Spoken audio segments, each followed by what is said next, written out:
Good evening, dear students. Hope you're all doing fine. Although you have been stuck in your houses for more than 1 month and you are not able to attend the classes, we are trying our heart and soul to keep you updated through various online media like Google Classroom or Facebook Live or Zoom.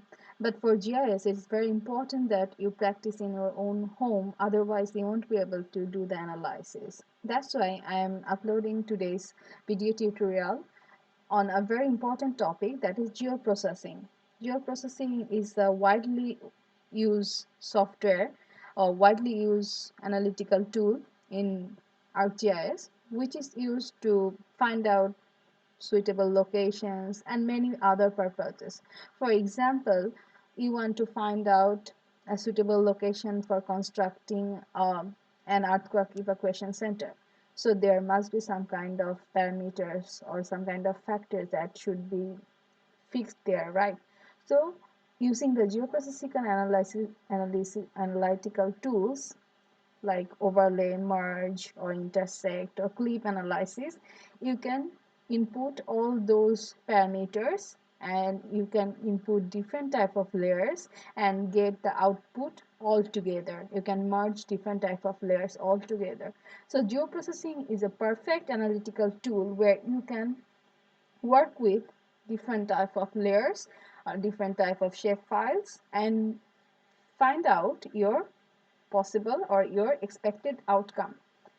For today's tutorial, I'm going to use the dataset not from Bangladesh but from Malaysia, which I already used for my master's project assignment. The assignment was selection of the potential sites for tourist resorts in the rural areas of Kota Tinggi.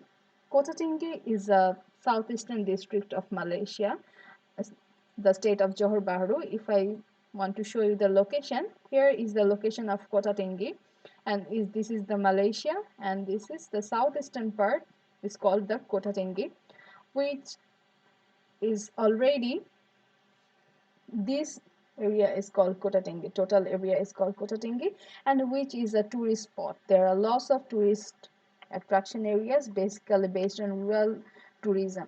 That's why my project was on selection of the potential site for tourist resorts in the rural settlements. So there are lots of factors can be used for finding out potential site, but for this analysis I used only 5 to 6 kind of parameters. You will be learned sequentially in this video tutorial. So let's begin our practice. Okay, before we start our analysis, at first we have to know about our parameters, in which parameters or based on which factors we are going to use we are going to select our site.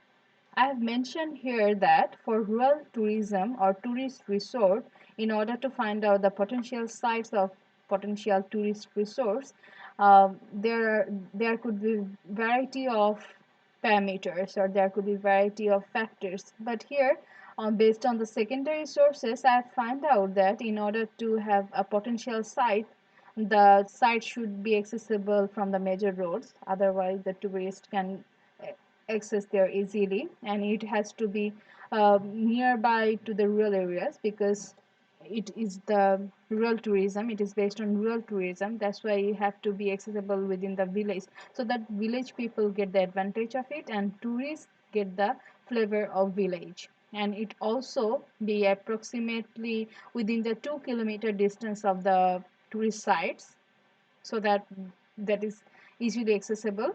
And also the water bodies and sea beaches attract the tourists, so that the tourist sites or tourist resort, it is recommended that it should be within the 2 kilometer from the natural water bodies and within the 3 kilometer of the sea beach.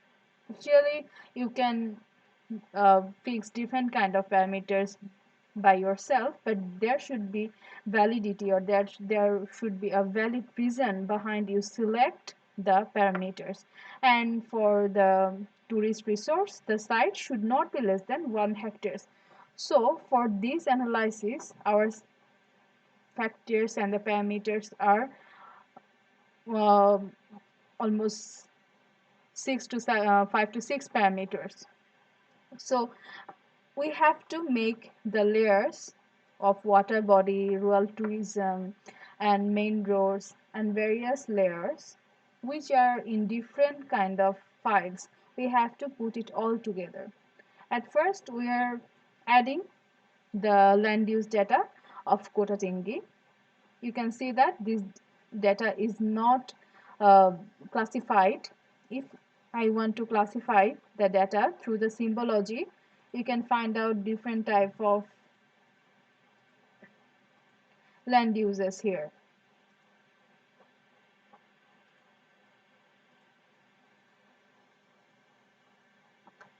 So using the symbology, you can find out the classified land use types here. You can see the forest areas.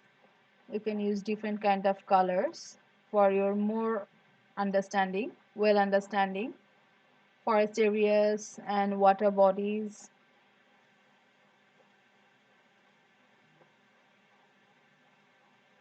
Industry, residence, sea beach, transportation, utility, vacant land. For this analysis, we won't be using much here. We will use the field called water body, vacant land, sea beach, and any other thing? No. These three type of field will be enough for our analysis, and from the other file we'll be adding the road network and the other files. At first our task is to make these selected fields into a workable layer. These are not in a layer form, but I have to use the water body, I have to use the vacant land, and I have to use sea beach for my study. That's why the tool I have to first use before using the geoprocessing is called select by attribute, where you can select different kind of attributes and make it workable layer. How you can do this is very easy. At first, you have to click on select by attribute. Here is a table and there are the field. These are in Malay language. We'll be use this field semasa, which is called current land use. So using the select by attribute table, you have to click your selected field, double click and equal to in which basis or in which value you want to find out, which attribute you want to find out, you have to put input. So at first we have to click on this table, get unique values. Then it will show you all the values it have on this attribute table.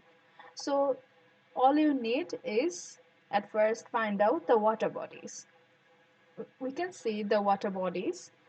We can see the water bodies here, but in order to work with geoprocessing, you have to make this water body into different layer. So you have to double click on water body.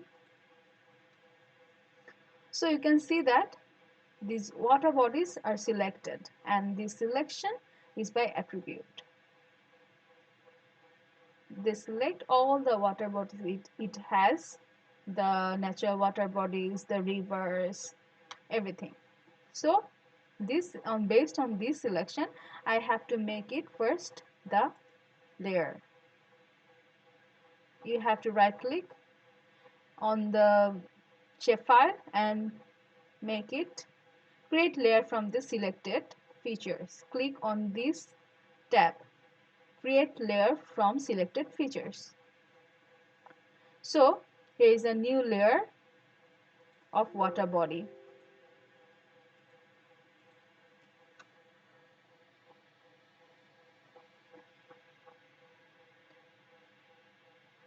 And you have to again save it as a layer file. Actually it is only created the layer file, it has not saved it yet, so you have to save it as a layer file. So I'm going to save it as a layer file.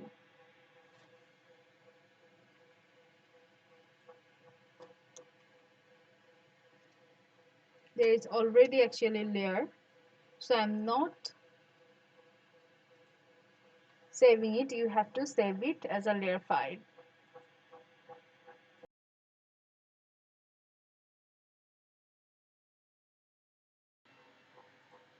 Okay, after selecting the water body layer, we have to find out the vacant land layer as the same process. Select by attribute.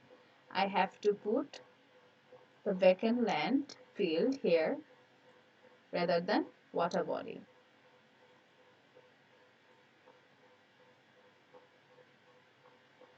So here all the vacant lands have been selected here, and I'll again make the layer as selectable features, and I have to just save the layer again in my selected folder. So I am naming this layer as a vacant land selection. Remember, when you give the name, put the name, you have to be very careful so that you can find out later. If you just give the random name of the files, of the shape files or the layers, it will be very tough for you to further work on these layers, because there will be lots of layers created in future, and you'll be in a hurry, or you'll be in a puzzle which layer you have to use. So I have to again make another layer selectable after the vacant land, that is um, water body vacant land, and I have to again find out the values of tourist spots. Sea beach. So here the folder of the shape files of sea beach are selected. The polygons or the lines features are selected, and I have to make this selection as a layer, and then make it a layer file.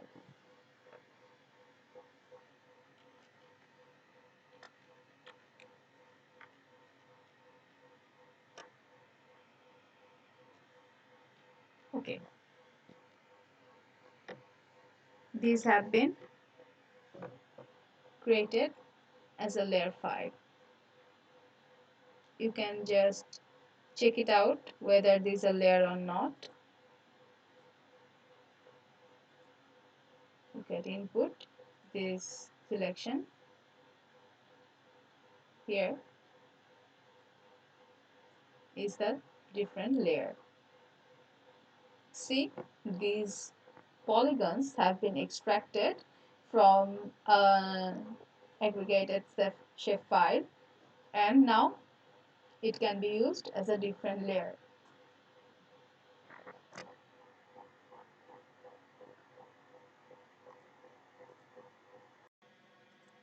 Well, after you saving the layers, you have to extract the layers from the original feature class using the Geo-Processing tool clip that will extract the input features that overlay the clip features.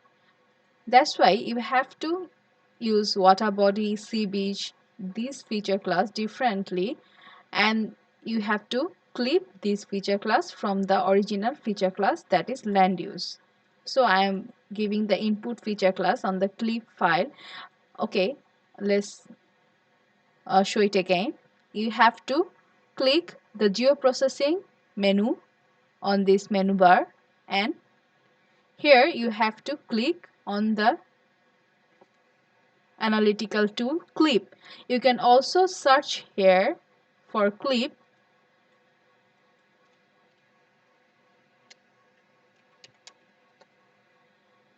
for doing this analysis. I'm going through this tool. So our input feature class is land use feature class. And our clip feature that I want to extract from this land use feature class, that is water body. And I'm naming it water body clip feature class. Then it will be working on, and it will show here the geoprocessing is going on. If the geoprocessing is okay, then it will show you a green tick mark, or if it cannot do the geoprocessing, then it will put a cross and show the error. Let's see what we can see. Yeah, our clip is done. That is, water body clip is done. In the same process, we will clip the sea beach and vacant land.